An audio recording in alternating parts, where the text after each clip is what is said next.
70-mile-per-hour speed limit on Britain's motorways could be scrapped if Liz Truss is given the keys to number 10.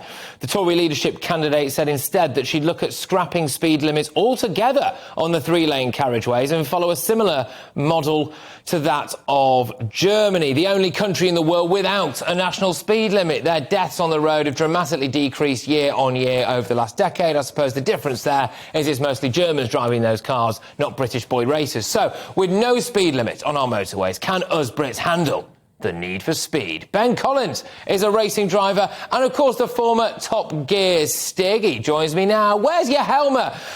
Should have said that out loud before I actually did it. Anyway, there you go. Right, so can we actually handle the 70-mile-an-hour speed limit being scrapped? Because I'm not sure we can. Well, I guess that big question is going to be decided by the folk that inhabit the middle lane. The Germans are really good at lane discipline, so I think they're quite used to driving at higher speeds, but more so than us on the Autobahn. I think the first big hurdle for the Brits is, can we get past 40?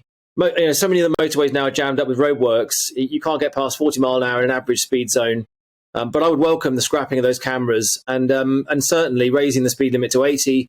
That would just keep up really with the safety standards, the technology in the cars, the better tyres, more grip that we have, better stopping distances, everything really that's made the modern car a safer environment. The roads haven't kept up with it, so the speed limit should go up.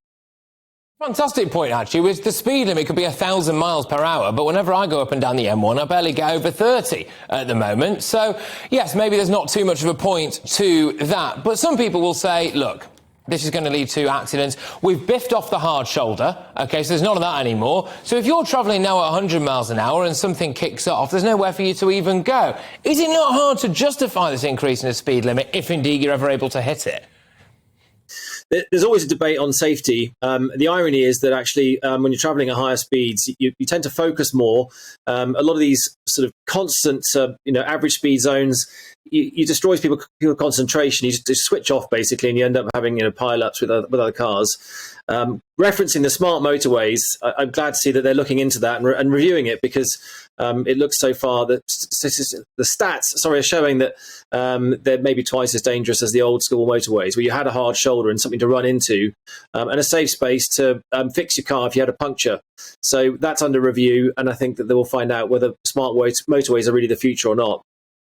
Can you give us some top tips for driving quickly? Because you can bet that the first thing that I'm going to do if this speed limit gets increased is to try to go as fast as I possibly can in my car. And I think a lot of people are thinking that, even though they might not say it out loud. So come on, keep me and indeed anyone who gets in my way safe.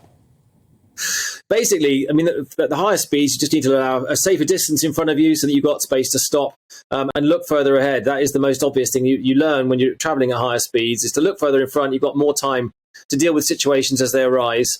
And that doesn't need to be a skill you learn on a racetrack. It's common sense. So actually, driving on motorways are by far the safest roads that we drive on a daily basis. So it isn't that difficult to adapt. A 10-mile-an-hour change, I think, would be a pretty simple step, one that's well overdue here. I think unlimited speeds, that might take us a bit more time to get used to it, adjust to that. And that, I would suggest, does require some practice. The way it works in Germany, they have got their motorway sections are much straighter for longer. And I think that we've got more curvature on our road network. So I'm not sure that we want to go exactly the same route as the Germans, but I do hope they maintain their fantastic autobahns.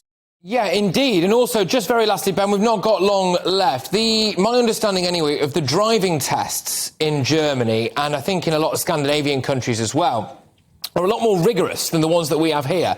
So would it be possible for us to increase speed limits, potentially, dare I say, have no speed limit, but have more rigorous driving tests? So when people are unleashed onto the roads, they're better drivers.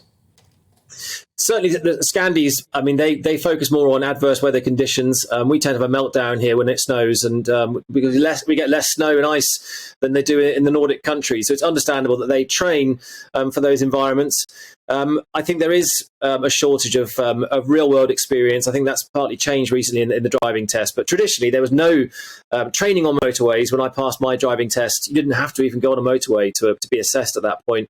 But I think as we start to use them more, and let's face it, this is how people are getting to work. It's a reliable way of getting to work. Railways at the moment are a challenge. Yes, more training will certainly keep us safer. And I would advise anyone to always try and further their knowledge and expand their experience. One unfortunate consequence of a motorway without any kind of speed limit whatsoever would, unfortunately, like I've said, be the turning of Insulate Britain into red mist. But Ben Collins, thank you very much.